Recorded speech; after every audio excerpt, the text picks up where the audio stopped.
Hey, it's Carrie. And Ashley. We welcome you to the Self Care Cafe. We are both health professionals and moms and nature lovers and food lovers and love helping women get over dieting and just start living. We think that talking about bodies and perfect bodies and dieting is just boring. Did we put you to sleep there, Carrie? Yes. So if you are ready to ditch dieting and get to living and talk about more important things, then you are in the right place. We don't put shame and guilt on the menu here. You don't even have to tip us. Nope. Come hang with us. The advice is free. We want to have a bunch of girlfriends to just hang out with and get real with, and it's time to start living, ladies.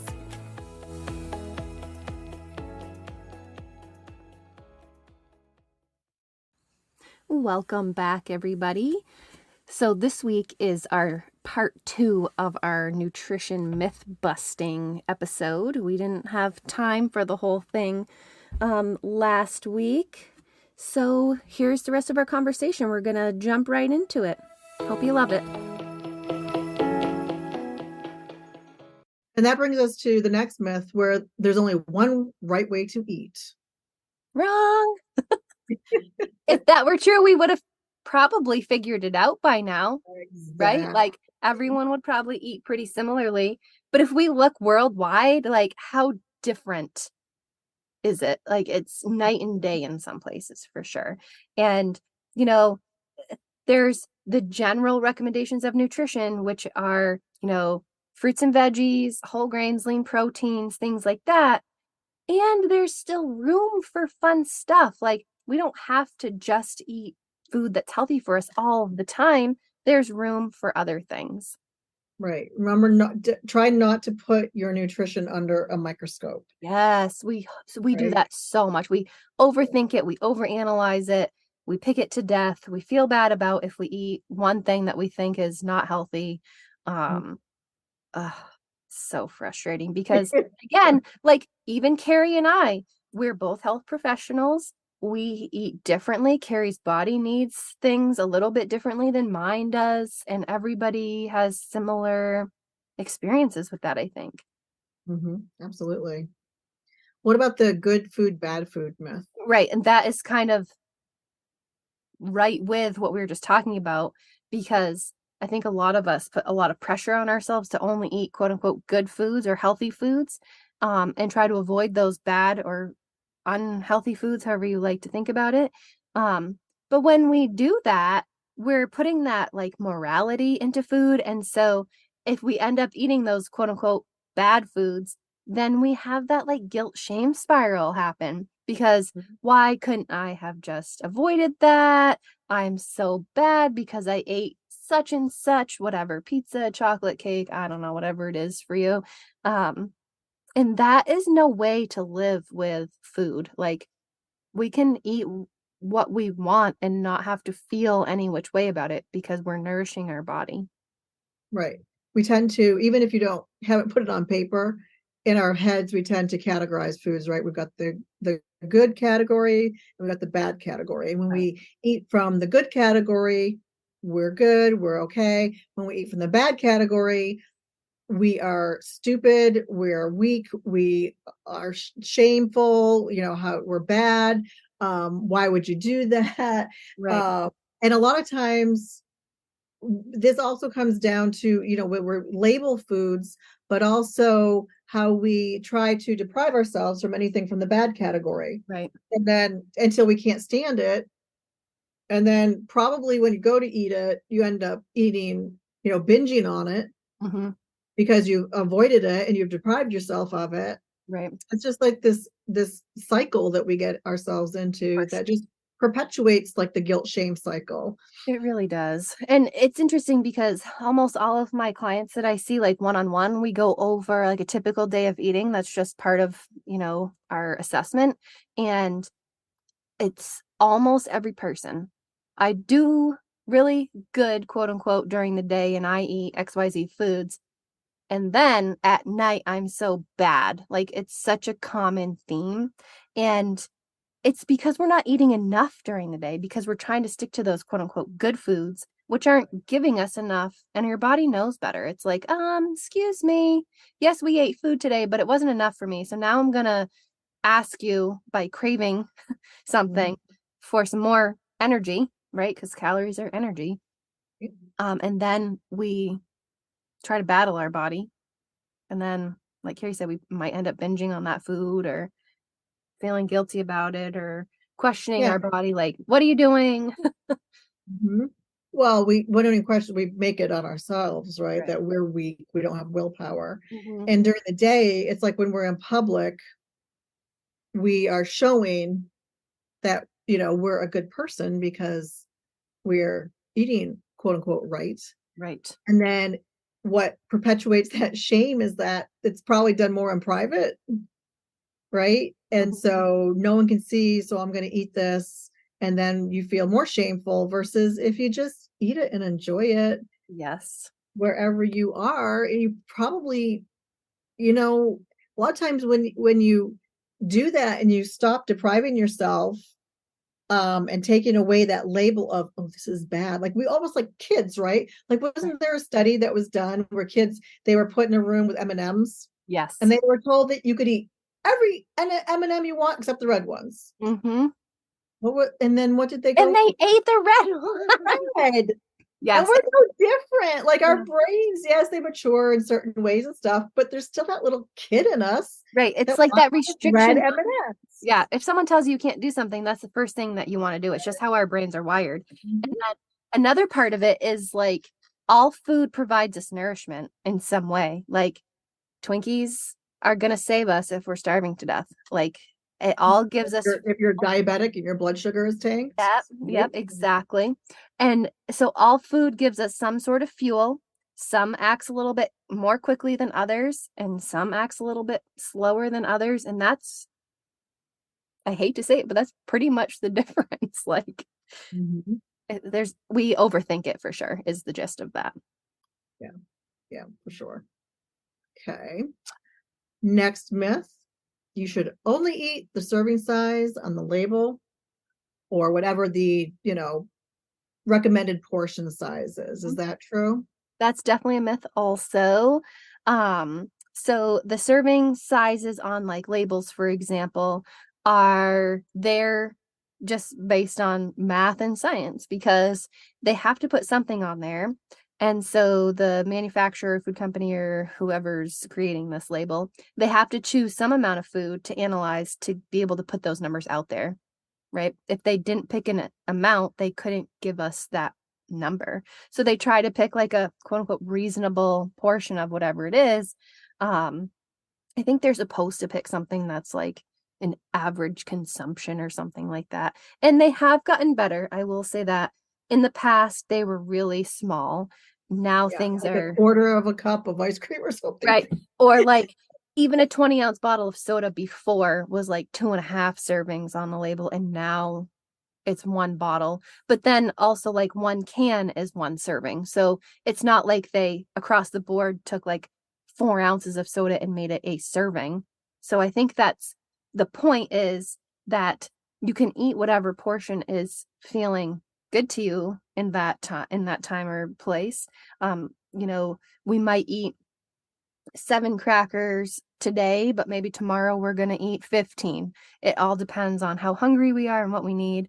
Um, I think the terms like serving size and portion size are interchangeably used, but I like to think of it more as like the serving size is what's on the label, or like Carrie said, like the recommended kind of serving size, like one medium apple, for example, things that don't have a label have that. Mhm. But like a portion size is like the portion of food I'm going to take to meet my hunger needs at that meal or snack. Mhm. But again, most people use them kind of the same way. And that's where intuitive eating comes in Yeah. with paying attention to hunger and fullness cues and all that good stuff. Um, what about, do we only burn calories when we're awake? No, ma'am. We burn them all day, 24 hours. Our What? bodies, Carrie said this, I think, in one of our past episodes. She said something about our bodies don't punch out for the day. And I loved that because it's Not so at true. time. Yeah. It's like our bodies are constantly doing stuff, right? Like we breathe um all day, I hope, because that's how we stay alive. And our body is making that happen for us behind the scenes, right? And we need calories for that behind the scenes action to happen. Mhm. Yeah, and Some one reason sleep is so important is because there's a lot of things going on when we're sleeping. mm, A yep, lot of, your muscles are recovering, cells are turning over, and there's all kinds, and digestion is still happening.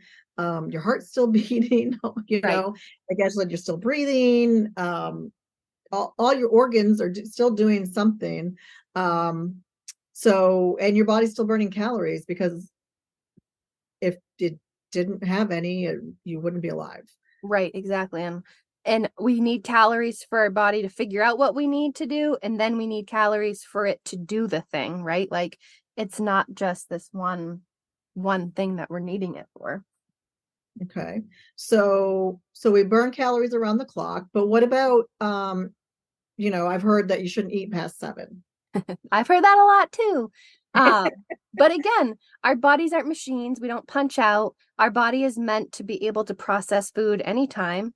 I think what happens is we mentioned it a little bit earlier. Like if we're eating quote unquote good during the day, a lot of times evening is a struggle for a lot of people. And I think that that's where that like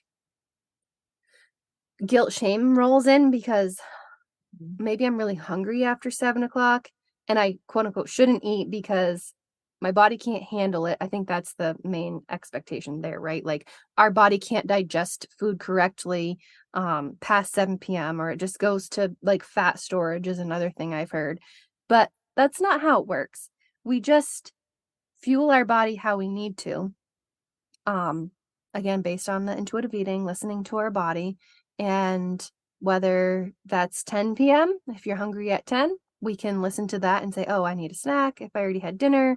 Or it's silly, especially for people that work like second or third shifts, because they often have a flipped schedule than most of us. Yeah. And they can process food past 7 p.m.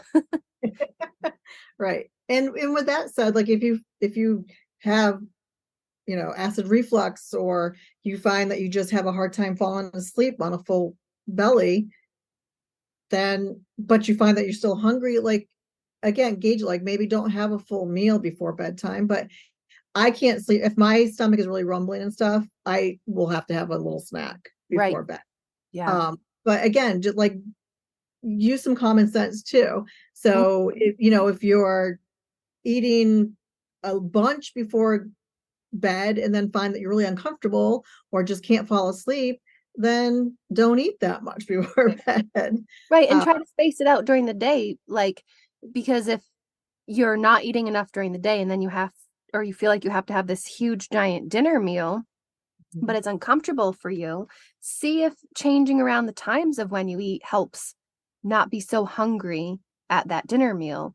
That makes a big difference for a lot of people.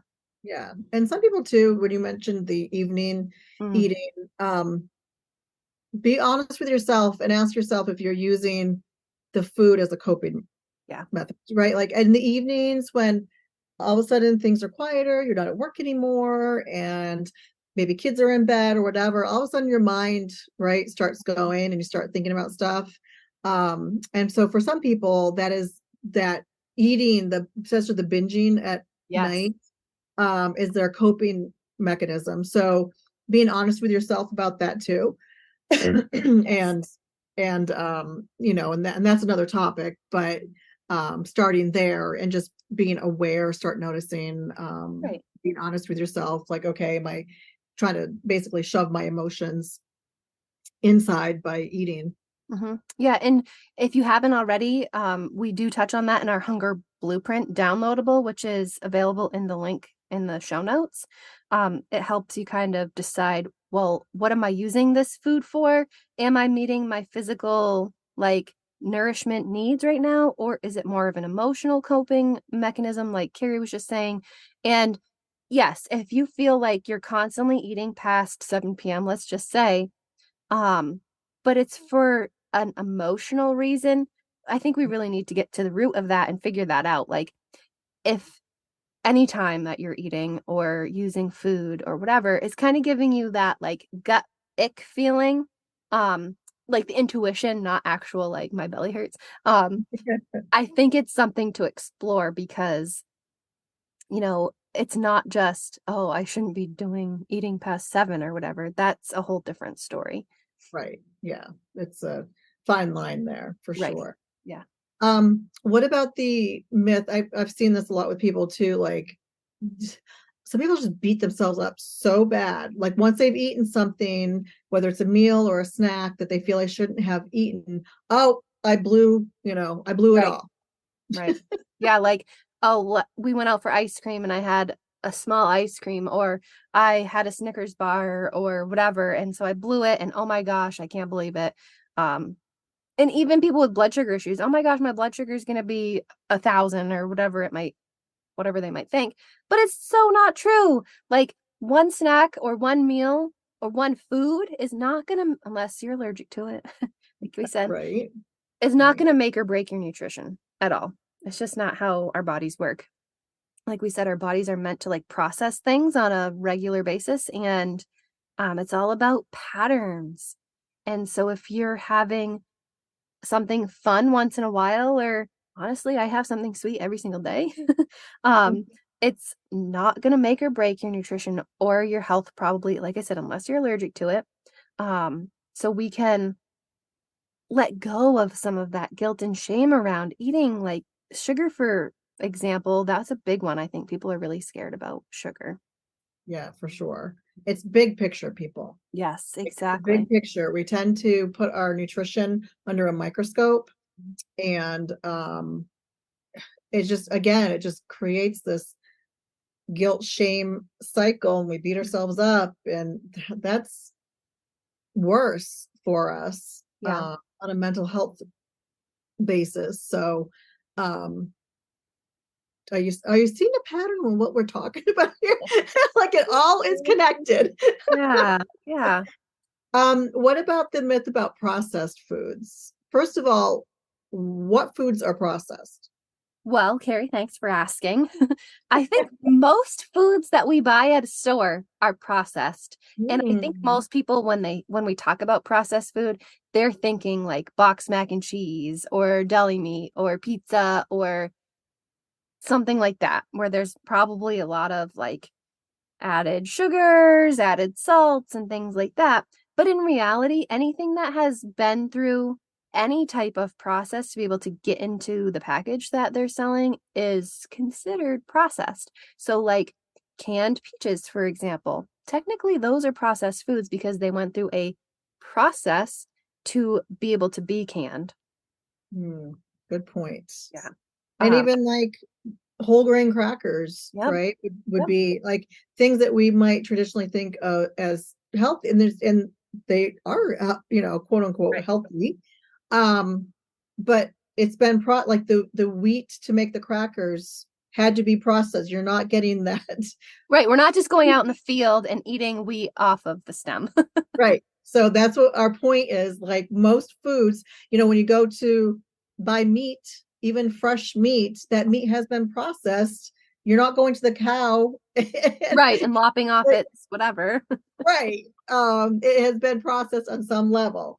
So what is now, there's also ultra processed. I'm actually pulling this on you because we didn't talk about Oh, this thanks a before. lot, Carrie.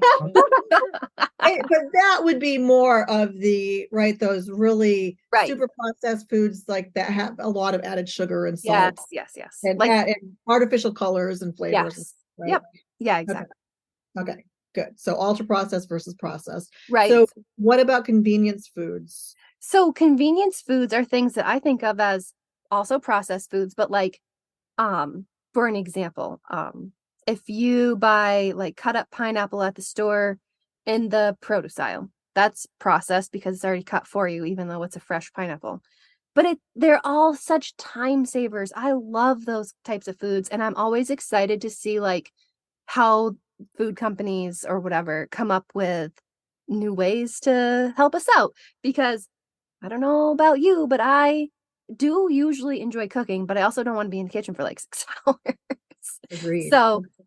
So using frozen veggies, that's a great time saver. You don't have to prep anything. You just toss them in the microwave or the steamer, however you like to do them.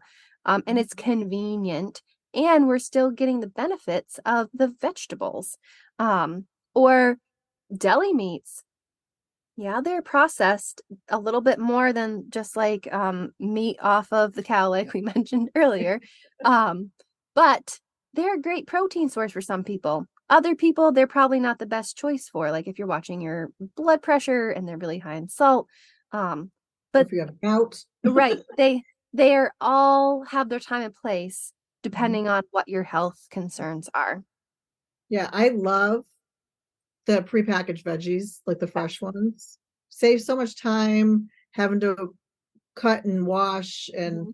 yeah, I am a big believer in the convenience foods like that. It's just even the like the rices Mhm. that are already cooked in the package, little package, you just tear the corner, stick it in the microwave for 90 seconds, boom, rice. Exactly. Or even Right? like the rotisserie chickens that you Yep. can buy fresh. Like, yes, they probably have some added salt in there. And I feel like it's still a whole chicken. It's processed because they had to process the bird to get the chicken on the shelf. But it's a great protein source. And you could do that with one of the 90-second rices, like Carrie just said, and frozen vegetable, and dinner's on your table in what, like 10 minutes, maybe. Hmm. Yeah, absolutely. Boom, boom. Um, we touched on this one before. The myth that you can't trust yourself and you can't trust your body when it comes to food. You can't trust your body to knowing what it needs. That's a big myth. I think that we're all sold this message as a very like underlying or like subconscious messaging, like, excuse me. And I think that has a lot to do with consumerism and marketing, to be honest. Like, if Yes, you can trust your body, you don't need to buy my stuff, right. right? Like, if Carrie, I'm just going to use you for example. Carrie, if you trusted your body, you wouldn't feel the need to go look for my program online, and I couldn't make money off of that. Right. And so I think that it's such a, and there's a lot more pieces to it than just that for sure. But like, we can't trust our bodies, so you need to listen to the experts on what you need to do for your nutrition. Or you can't trust yourself to cook the food in a healthy way, Right. and only eat what you're supposed to eat. Mhm. So you need to buy the prepackaged diet program food, Yep. right? Yep. Because you can't trust yourself to do your own cooking. Right. So let us do it for you. And right, Right. and that's of course they make it all convenient thing and a time saver, and it's so much Right. easier. Yeah. But again, it's a way for them to make money.